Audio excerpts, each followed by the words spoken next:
What up, my black sheep family out there? This is Boomoo. I just want to talk about my experience as a part of being the black sheep of the family. We all been there, I believe, when you're actually just surrounded with strangers and just not in a place that you feel like you belong. I think being a black sheep is surrounded with people that you actually know but don't feel belonged. To go into more of a dictionary setting, the black sheep of the family is someone who's marginalized, scapegoated, misunderstood.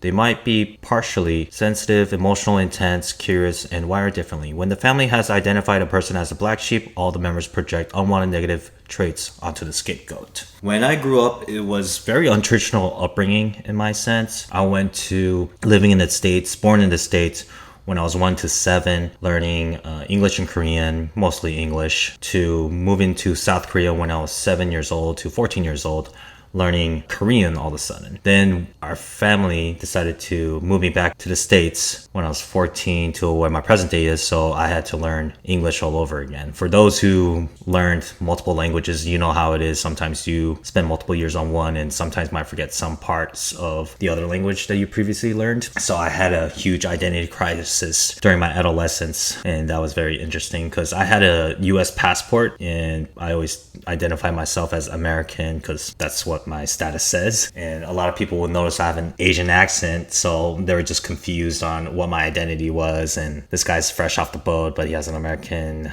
citizenship. And I just had a huge, crazy identity crisis as a adolescent, you can say. The reason why I always grew up untraditional is I was actually raised from my aunt's side when my mom and sister passed away when I was 7. So my dad couldn't take care of me because our dad was actually what we consider in Korea a draft dad, which basically means he will be working at his home country and sending money abroad to where his family and kids were living just because the pay was better. Like I said, my dad was pursuing his PhD, so he became a college professor specializing in engineering, and he felt like he would thrive in his career just doing it that way. And he would be sending money to us, which when we were located at the States when I was 1 to 7. From there, when our family members passed away, my youngest sister was actually, to catch people up, I actually had 2 sisters. My youngest sister was actually 10 years older than me, and she couldn't take care of me as a legal guardian because she was still considered 16 years old, 17 years old during that time. So the only family member that was actually available was actually on my aunt's side because my grandma was actually still on the elder side. My dad didn't really feel comfortable me being on that side, and they felt like being on my aunt's side, I would get that personal attention, care, and motherly experience from someone. From there, when I was 7 to 14, it was really hard to make friends just because, like, you can just say I was a little bit stupid or slow because I didn't really understand the Korean culture or understand the little signal gestures or like little nuances. Still to this day, I believe I'm a little bit slow on those things. But one day, I think it was when I was like 12 or 13, I finally clicked with some friends that I feel like I could be like really close, and we're still close to this day. We still message each other, catch up with each other, talk, and still have this like beautiful friendship that I really cherish a lot. When I was 14, my parents decide, okay, I think it's time for him to go back to the States, because the whole original part that why our family brought us to the States was us to pursue better education and have a good career per se. They thought I was ready to go. My sister was old enough at 24 years old to take care of me. When I went back to States, like I said, I was relearning English with my Korean accent. So that wasn't really the smoothest transition, you can say. And when my mom passed away and when I was 7 years old, it just kind of like, you just get to look at life a little bit different than I guess you would normally do if she passed away from like a disease or a cancer, but this was more of a homicide that happened. So I remember when she passed away that week, I think I was like barely 7. It was just a blur. I just remember like everything was moving so fast forward. People were coming to me, hugging me, crying on me, grown people. I had a dog for like 3 days before I moved to Korea. Like a lot of things were coming my way, but I knew this wasn't really normal. And I think at that age, I just realized like not a lot of things will go your way, and realizing it that very young. And when you're super young, going to school, it just goes by so quick. And when my sister and my dad was asking me what I wanted to do, I told them straight up, I don't know what I want to do. I didn't had a really strong urge to be a doctor just because I read the article about our family, the passing of my mom and sister. And for those who don't know, I just want to talk about it at a different time. The article said when she was in the hospital, her heart was still beating. And I talked about this in other videos in the past before. I just didn't feel comfortable if a parent or a family member of someone came, knowing that I spent my entire life studying that profession, went to school, and spent all my hours in life trying to save someone, and I can't. And I know that's what's going to happen realistically, right? And I got to tell a 7-year-old kid or a grown person or the person in the mirror, just a reflection of myself saying sorry is the best thing I can do. I just couldn't bear feeling that feeling for someone else, knowing that it was probably one of the worst days ever in my life. So I just didn't want to do that. For being an engineer, my dad studied it and was a profession at it as well. Whenever I hang out with him, he will be always asleep. So I thought engineers are people who just fall asleep at 8 o'clock when I was like 12 years old. So I don't know why I thought that way, but I thought they were sleepers at 8 p.m. So I was just had no genuine interest in that when I was like 12. I didn't want to become a lawyer just because I saw my sister's lifestyle. I'm just generally picky, you can say, I guess. So I didn't want to do anything related to the ER, OR jobs, in a say. When college finished, deep in my mind, I always created something, like from the toys, the Legos that I had, playing video games, building characters, from leveling up to going to more high-end quests, to doing fighting games, RPG games, to playing sports. I always liked being in a competitive environment with teams and individuality and thriving in a very competitive surroundings. I just didn't know what that would translate to, just because I wanted to impact people. I want to be in a movement or project that was going to make a certain change in a certain direction. I like building things as a kid with toys, Legos, creating some kind of reaction from people as well. And I just want to be loved. I just didn't know what profession that would translate to. And I just know a normal corporate job wasn't something that I wanted to do. Just live a normal life or work normal hours. Now I just work crazy hours. I think when you are wired a certain way, you just wanted to choose the hard ways.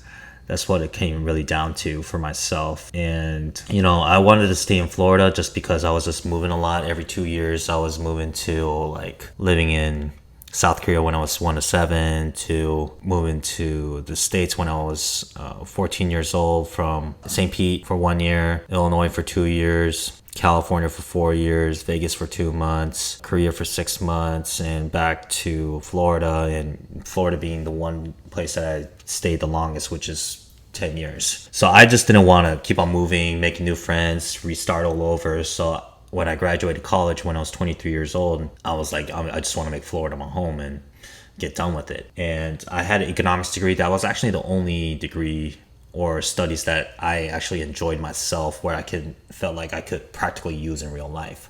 I was going to originally go with accounting, then I just couldn't really see myself punching numbers. I was just always wired different, just thinking of starting a business, starting a project, seeing where that goes.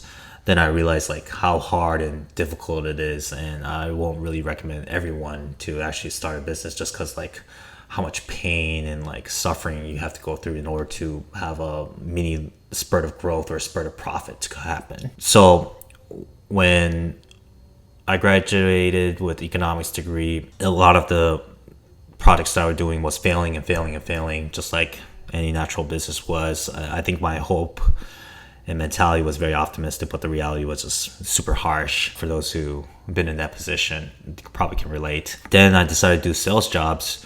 I was I still want to hire myself and see where I can thrive. And I feel like sales was a very important skill set, just because my whole entire life, I felt like nothing was going my way. And I wanted to be in control of the conversation, transform who I was from being an introverted person to an extroverted person, have a development of a charismatic character, vocalize who I am, and just become a better overall person through my communication skills and who I could be when I was just a very shy, someone who was high with anxiety and just didn't know who he truly was, right? Because I felt like a lot of people dictated where I should be or live my life.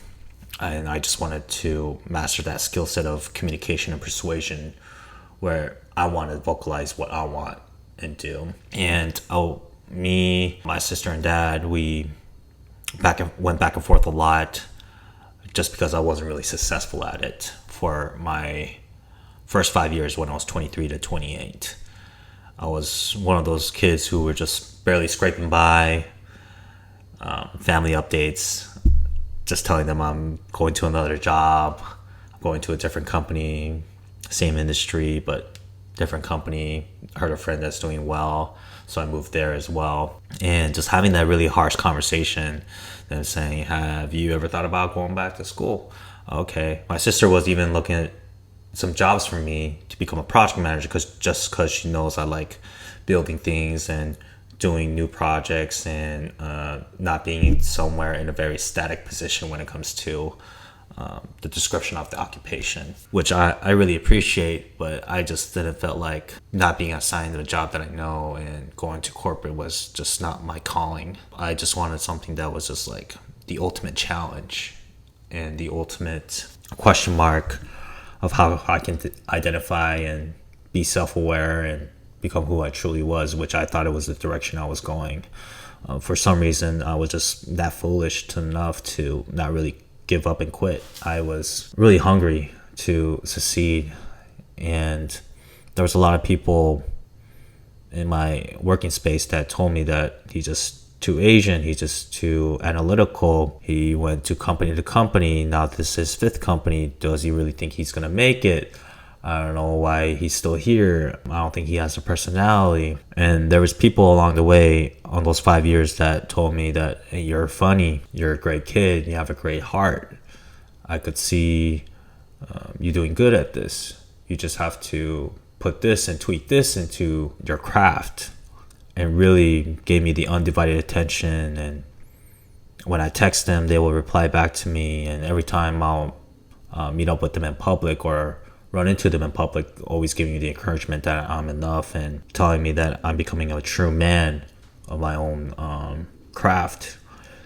And for some reason, just sticking around for 5 years, not being successful, but taking the action to going at it. I read so many books, and books didn't never help me too much just because I feel like they're contradicting.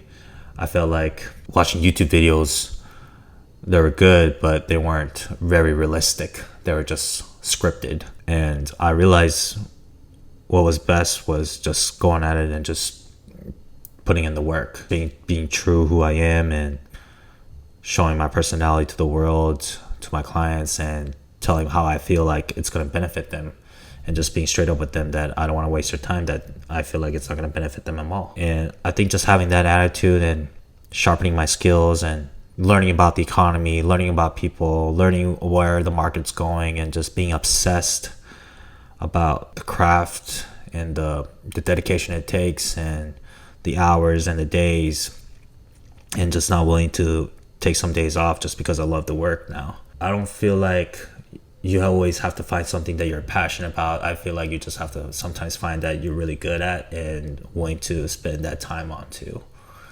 And I do solar sales right now. I've been doing that for 4 years. It was kind of a joke at first how I first found it.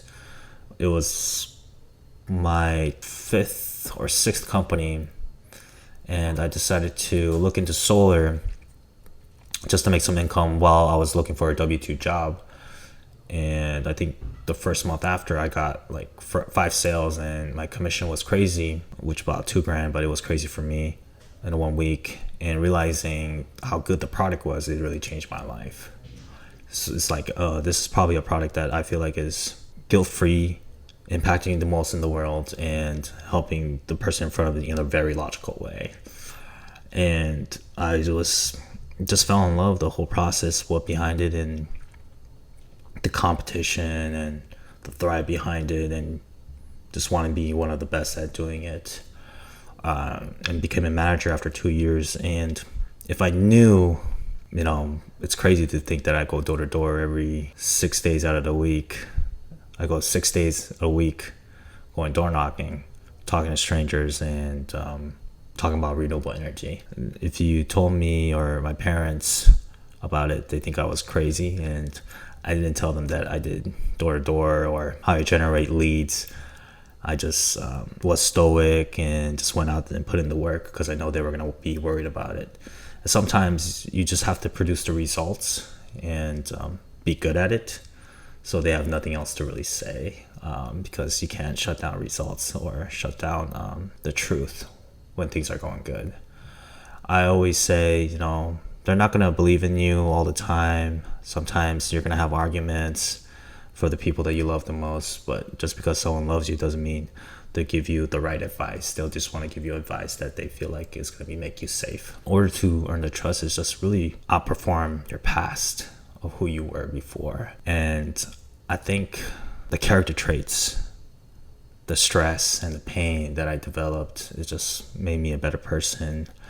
I wouldn't recommend anyone to go through what I went through just because how high of a pain threshold that you have to go through. But for those who want to earn their family's trust, I just want to let you know it's okay to be the black sheep, the unwanted, the scapegoat, the misunderstood. There's going to be a lot of people that's going to question your decisions on who you are. And it's okay to spend all your time on things that doesn't make money, a passion project, when your goals don't go in your way, because it's just part of the struggle that you go through. You go through either internal struggles or external struggles, right? Your emotions of things going to work out or not work out, the external of like people throwing parties on days, or they're celebrating on days that you don't want to be around with them and have to, just because you have to socialize, be with family that don't really trust you, even though you deeply believe in a project that you're doing right now that you feel like it's going to impact the world. Sometimes, it's okay to not everyone to understand who you are. There's going to be some people along the way that's going to slowly see your vision just because you outperform who you were in the past. I was one of those people that was foolish enough to not give up. If you have that kind of a drive, the willingness to learn, I think no matter what position in your life or who you are, you will succeed. And one day, the people that you love the most, that care the most, will finally see the vision and why you chose that path. And I'm happy to say that my dad always brags to his girlfriend about who I am when he doesn't really say that directly to me. I think I just get that stoicism passed along to him. But it means a lot to me every time when she texts me saying how proud he is about me. And when I told him I was a manager, it was one of the most proud moments of me as a son. And that just really took my confidence to the next level. What kind of son I want to be, individual I want to be, and the heights that I can take when I was actually a nobody. So I always recommend people don't always evaluate who you are in the past or what you're going to be in the future, but just be present at the moment on what you can do to become the best version of yourself each day, and how that each day is able to carry you. That's my recommendation. And there's people that love you a lot, that can't live without you, that wants you to win and looking after you and complimenting you, regardless if they're close to you or not. So just remember that, because there was a lot of people along my way that did that for me. So I'm rooting for you. Good luck out there.